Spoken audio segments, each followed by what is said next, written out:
Hello बच्चों आज हम आपको बताने वाले हैं ए लेटर टू गॉड के आपके जितने भी इंपॉर्टेंट पैसेज हैं वो आपको आज के वीडियो में बताएंगे। ये दोस्तों आपका क्लास 10th का है ए लेटर टू गॉड। इसमें दोस्तों आपके 5 पैसेज दिए गए हैं, उनका दोस्तों आंसर और क्वेश्चन हम बताने वाले हैं आज के वीडियो में। ये दोस्तों आपके पैसेज दिए गए हैं। अगर दोस्तों आप इसका हिंदी अनुवाद नहीं देखे हो ए लेटर टू गॉड का, तो हमने वीडियो बना दी है एनिमेशन के साथ में, उसका लिंक इस वीडियो के डिस्क्रिप्शन बॉक्स में मिल जाएगा, आप वहां से देख सकते हो। तो दोस्तों आपका यहाँ पर पहला पैसेज दिया गया है, इसे हम देख लेते हैं। पहला पैसेज दोस्तों आपका है the house the only one in the entire valley set on the crest of low hill from this height one could see the river and the field of ripe corn dotted with the flowers that always promised a good harvest the only thing the earth needed was a downpour or at least a shower throughout the morning Lencho who knew himself intimately had done nothing else but feed the sky toward the northeast. Now we are really going to get some water. Woman, the woman who was preparing supper replied yes. God willing, the older boys were working in the field while the smaller ones were playing near the house until the woman called them to all come for dinner. ये दोस्तों आपका दिया गया है passage. ये दोस्तों आपके question answer देख लेते हैं। पैसेज में दोस्तों आपके क्वेश्चन आंसर दिए गए हैं 4, इसे दोस्तों हम देख लेते हैं। पहला दोस्तों आपका दिया गया है where was the house situated, यानी कि घर कहाँ स्थित था। दोस्तों आप जब यहाँ पे पैसेज देखोगे, इसे पढ़ोगे और इसका हिंदी अनुवाद निकालोगे तो आपको यहाँ पे आंसर मिल जाएगा। तो दोस्तों इसका आंसर आपका क्या हो जाएगा? The house was situated on the top of the lower hill. ये दोस्तों आपका हो जाता है, इसका दोस्तों हिंदी अनुवाद होगा घर निचली पहाड़ी की चोटी पर स्थित था।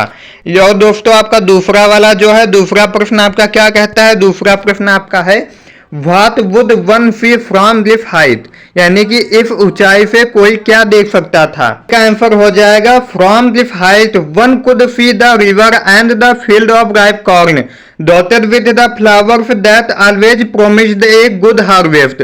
यानी कि दोस्तों इसका हिंदी अनुवाद हो जाएगा इस ऊंचाई से कोई नदी और पके मकई के खेत को देख सकता था और जो हमेशा अच्छी फसल का वादा करने वाले फूलों से लदे होते थे। ये दोस्तों आपका दूसरे का आंसर हो जाता है। फिर दोस्तों आपका तीसरा देख लेते हैं। तीसरा आपका क्वेश्चन क्या कहता है? तीसरा दोस्तों आपका क्वेश्चन है what was needed by the earth only, यानी कि पृथ्वी को किसकी आवश्यकता थी। तो पृथ्वी को किसकी आवश्यकता थी? पृथ्वी को केवल एक बारिश या कम से कम एक बौछार की आवश्यकता थी। यानी कि दोस्तों जो हमने आपको पढ़ाया था तो सब उसमें बताया है। तो यहाँ पे दोस्तों आपका होगा the earth needed only one downpour or at least one shower, है ना। ये दोस्तों आपका हो जाता है। फिर दोस्तों आपका आ जाता है चौथा नंबर। चौथा नंबर दोस्तों आपका कहता है who knew his field intimately, यानी कि अपने खेतों को भली भांति कौन जानता था। तो लेंचो जानता था ना, तो यहाँ पे होगा Lencho new his field very well. Lencho अपने खेतों को भली भांति जानता था। ये दोस्तों आपका पैसेज 1 हो जाता है। अब दोस्तों हम देख लेते हैं पैसेज सेकेंड।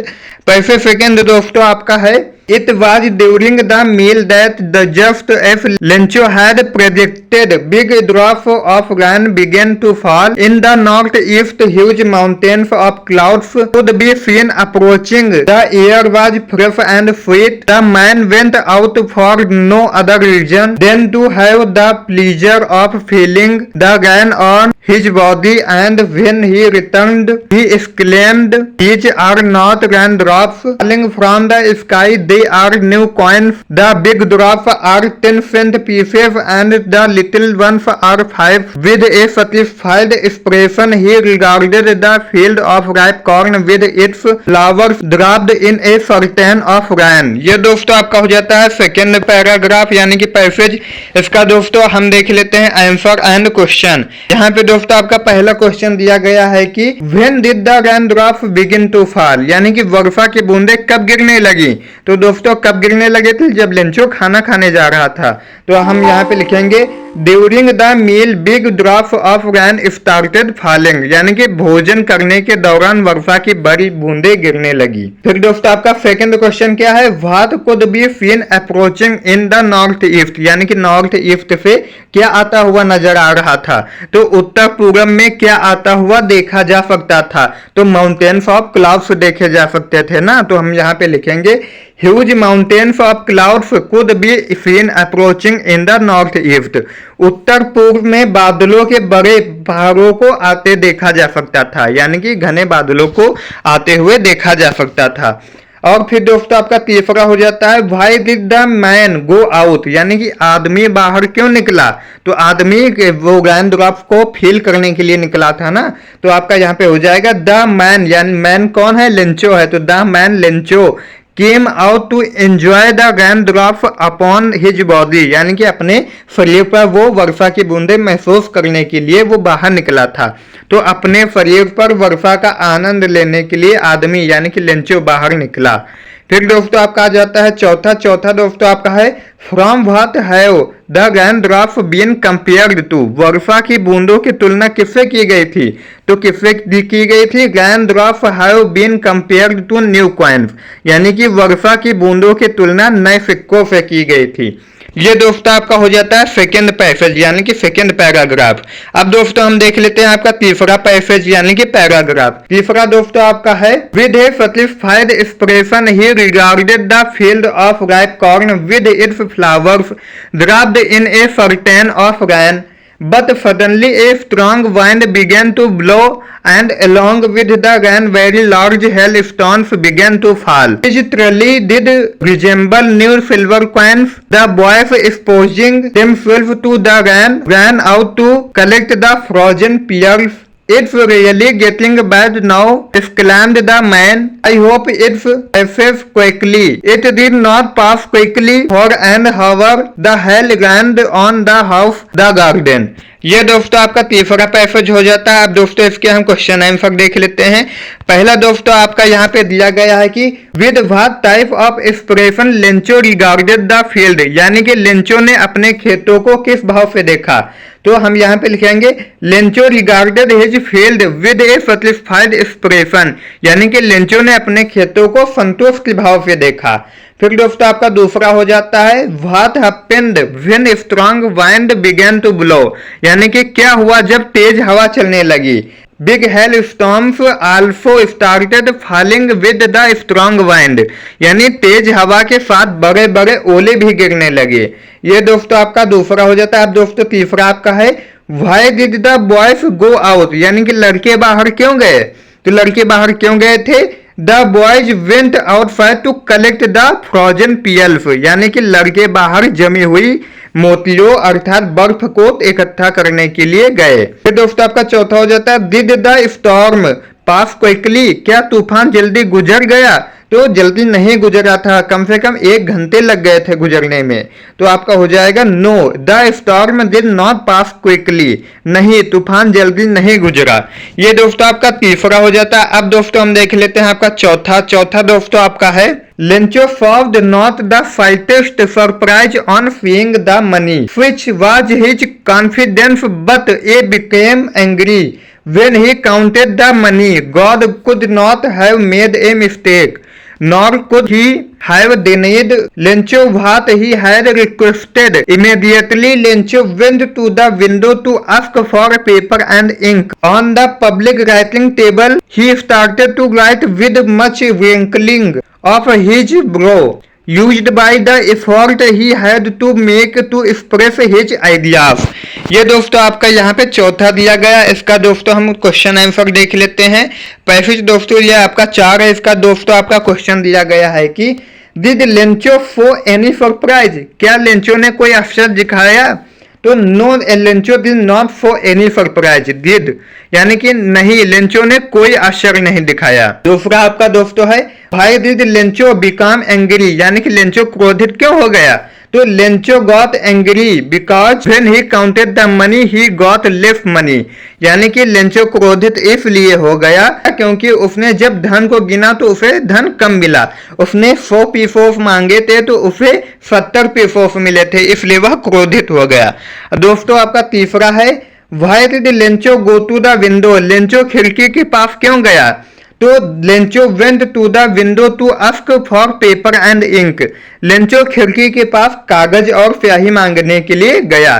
फिर दोस्तों आपका चौथा हो जाता है what was the expression of Lencho while writing the letter, पत्र लिखते समय लेंचो के भाव कैसे थे? तो Lencho started to write the letter with much wrinkling of his brow used by the effort he had to make to express his ideas, Lencho अपने विचारों को व्यक्त करने के लिए किए गए प्रयास यानी कि अपनी भावों को सिकोड़ते हुए पत्र लिखना शुरू कर दिया। ये दोस्तों आपका चौथा हो जाता है। अब दोस्तों हम आपका देख लेते हैं पांचवा और लास्ट। पांचवा दोस्तों आपका है immediately Lencho went up to the window to ask for paper and ink, on the public writing table he started to write with much wrinkling of his brow caused by the effort he had to make to press his ideas. When he finished he went to the window to buy a stamp which he liked and then affixed to the envelope with a blow of his fist. The moment the letter fell into the mailbox the postmaster went to open it. It said, God of the money that I asked for only 70 pesos reached send me to the rest. Since I need it very much, but do not send it to me through the mail because the post office employees are a bunch of crooks. आपका Lencho यानी कि Lencho. ये दोस्तों आपका हो जाता है पांचवा नंबर। दोस्तों इसके क्वेश्चन आंसर देख लेते हैं। दोस्तों पैसे 5 का आपका क्वेश्चन पहला है how did Lencho fifth the stamp, Lencho ने स्टैंप कैसे लगाई?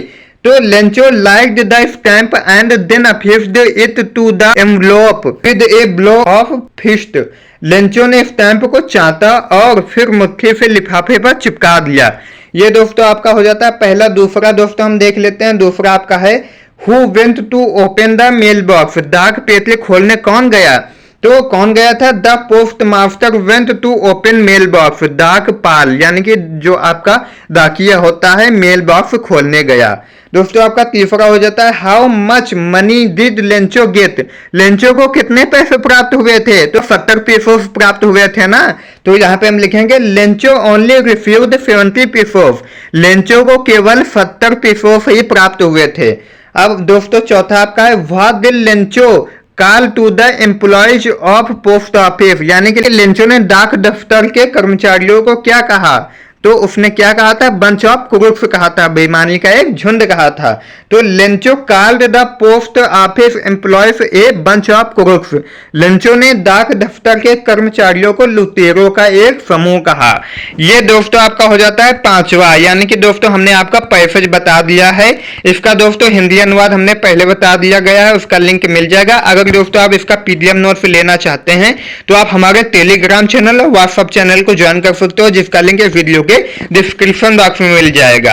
और दोस्तों इसके बाद आपका जो शॉर्ट आंसर टाइप क्वेश्चन है वो भी करवा दिया जाएगा, उसका लिंक भी आपको वीडियो के डिस्क्रिप्शन बॉक्स में मिल जाएगा। मिलते हैं कि दोस्तों नए वीडियो के साथ। अगर आपके कुछ भी डाउट रह गए हो तो कमेंट कर देना और वीडियो को लाइक कर देना और शेयर कर देना अपने दोस्तों के साथ और अपने स्कूल के ग्रुपों में। मिलते हैं एक नई वीडियो के साथ, तब तक के लिए जय हिंद, वंदे मातरम।